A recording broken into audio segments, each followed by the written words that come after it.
On Freedom, this is News Time in the studio with Mikhail Baranov. Hello. 2 people have been killed and 8 wounded. This morning, the Russian army dropped 3 aerial bombs on Kostiantynivka in the Donetsk region. According to local authorities, the airstrike targeted a residential area. All those killed and wounded are civilians. Doctors assess the condition of some of the injured as moderate to severe. As a result of the Russian strike, 6 private houses, 16 more private houses, and 4 apartment buildings were damaged. Last night, Russia launched more than 1,500 drones at Ukraine. 80 of them were Shahids, according to the Ukrainian Air Force.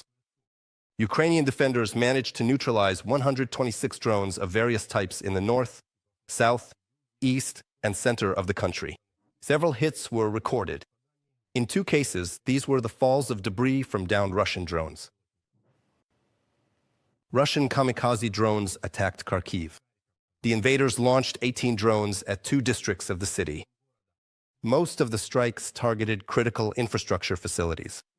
Residential buildings were also affected. Their windows were blown out and roofs damaged. The aftermath of the attack is covered in Natalia Belakudry's report.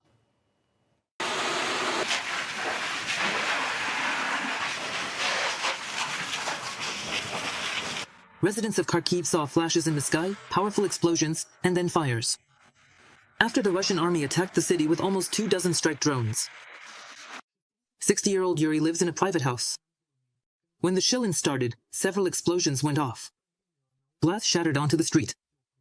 He and his son dropped to the floor. The hit was terrifying, around 10:30 at night. We were at home. The impact was so strong that we jumped up from our seats and realized the windows were flying out and the house was getting damaged. The blast wave knocked down the fence. The windows, roof, and outbuildings in the yard were partially damaged. Now the house, which turns 20 this year, will need major repairs. Of course, we didn't sleep until 3 in the morning. The police were working here with us. They documented all the property, the damages, and gave us a USB with whatever they could. Yuri Vitaly's neighbor didn't spend the night in the house she looks after. The woman says she heard the explosions, but didn't think she'd see such consequences in the morning. After the first time, this part of the floor broke off like this. It's kind of hanging a little now. And today, this is what happened at lunchtime. And I have no idea what to do about it. According to the Regional Military Administration, hits were also recorded on a critical infrastructure facility. After the attack, some areas of Kharkiv lost electricity and water. In the morning, most subscribers had their power restored, and in places where the outages will last until the end of the day, volunteers are giving people not only building materials, but also food and water. Here we have kits, snacks, and food supplies. Because right now there's no electricity, and the administration said there won't be power here for 2 days. That's why we provided these snacks and hygiene kits, which are also very much needed right now. And children's hygiene kits as well. And we're also providing water for this period. In addition to Kharkiv, where more than 20 houses in the private sector were damaged by the attack of strike drones, residential houses, farm buildings, and administrative buildings were also damaged or destroyed in the Kharkiv region, specifically in the Chuiv, Izium, and Kupiansk districts. Natalia Belakudry, Andrei Domovoy from Kharkiv, for the Freedom TV channels. Twice during the night, Russian forces attacked Kramatorsk in the Donetsk region. One of the drones flew into an apartment in a high-rise building in the city center. A fire broke out there. Within an hour, rescuers put out the fire. Fortunately, there were no casualties. It was 4 o'clock. There was a loud bang, and my son was in the living room. And I said, that was a close one. It hit somewhere nearby. And then the glass from our balcony window shattered. If my son and I hadn't been there, we wouldn't have called the fire department and started putting out the fire ourselves, because the balcony started to catch fire. Zaporizhzhia is also under attack by Russian forces. At night, the Russian army dropped 2 aerial bombs on a residential neighborhood. None of the residents were injured. The explosions damaged 3 private houses. One apartment building had its windows blown out and its roof and walls damaged. More on the aftermath of the attack in our report. Sergei Viktorovich was woken up by an explosion in the middle of the night.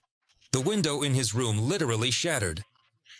By some miracle, he wasn't hit by shrapnel. The man says he still can't calm down from the shock. It's a lot of stress. If someone had been closer to the window, and I wasn't asleep, at my age, almost 70, and this happens at night. There were 2 explosions, and right after that, debris covered the whole yard, says Zinaida Alexandrovna. Since the beginning of the war, the Russians have shelled this area more than 5 times.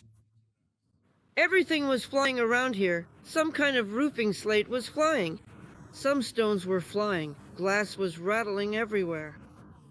We thought everything here was destroyed. We can't even keep up. You understand yourself. That's just how it is. One of the aerial bombs exploded in the city botanical garden. Dozens of trees were broken, the glass in the greenhouses was shattered, and the pumping station that supplies water for irrigation was put out of order. A lot of the damage hit right here. And the worst part is that our trees were damaged. As of today, we've closed because there's so much broken glass. We need to clean everything up and get the plants back in order. See, the poor little birch is lying there. City services and volunteers are helping residents deal with the aftermath of the shelling. They distribute building materials, help repair homes, and also provide psychological support. It's already the 3rd day with a lot of work to do. People are complaining about stress, about anxiety. They haven't slept for 3 days, they're exhausted. We help board up windows for those who need it. We provide assistance in the form of building materials for emergency home repairs. This includes plastic sheeting, OSB boards, and tarpaulins. For 3 days now, the city of Zaporizhzhia has been under Russian attacks with drones, missiles, and aerial bombs. During this time, 5 residents have been killed, and 28 wounded are in hospitals, including 9 in serious condition. More than 100 private houses and apartment buildings have been damaged. Ola Prydakin, Boris Yakovenko, reporting from Zaporizhzhia for Freedom TV channel. Bond.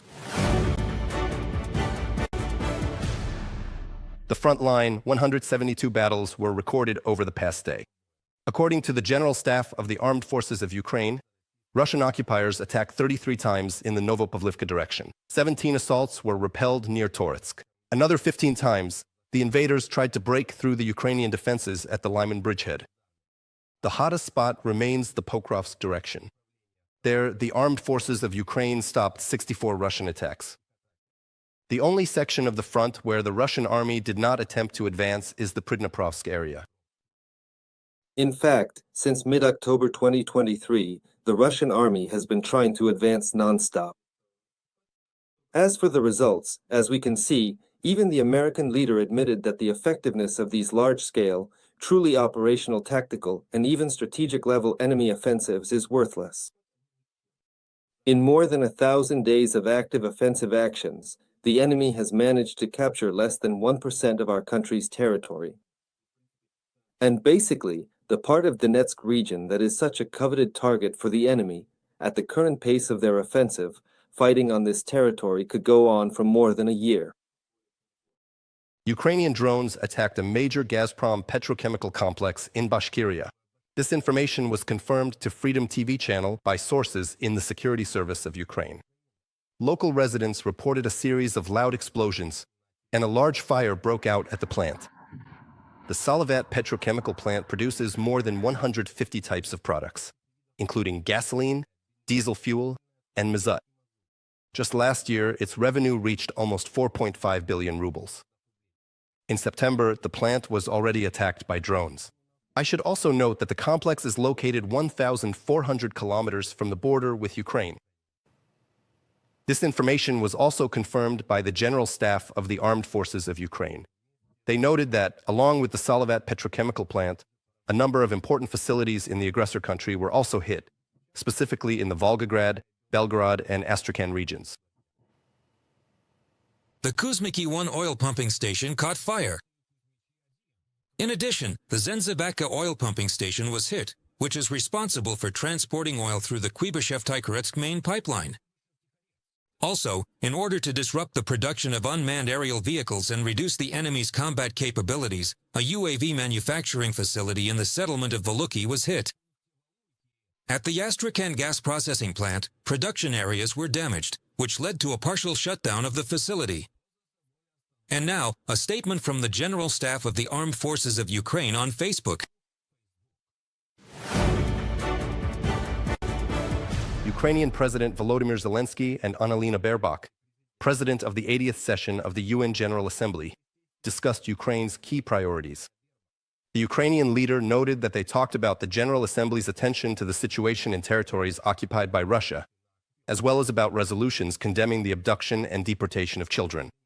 I should note that at 16:15 Kiev time, Volodymyr Zelenskyy is scheduled to speak at the United Nations General Assembly. Ukraine has repeatedly stated that it is ready for a ceasefire and is open to negotiations. Now, Russia must prove that it can choose peace. French President Emmanuel Macron said this during his speech at the UN General Assembly. He also welcomed the statement by US President Donald Trump about Ukraine's ability to reclaim all its territories and about the failures of the Russian Federation. In more than 1,000 days, it has barely captured 1% of Ukraine's territory, despite such heavy military losses and civilian casualties. And I am glad to see that the American president believes in Ukraine's ability not only to hold out, but also to defend its rights together with us.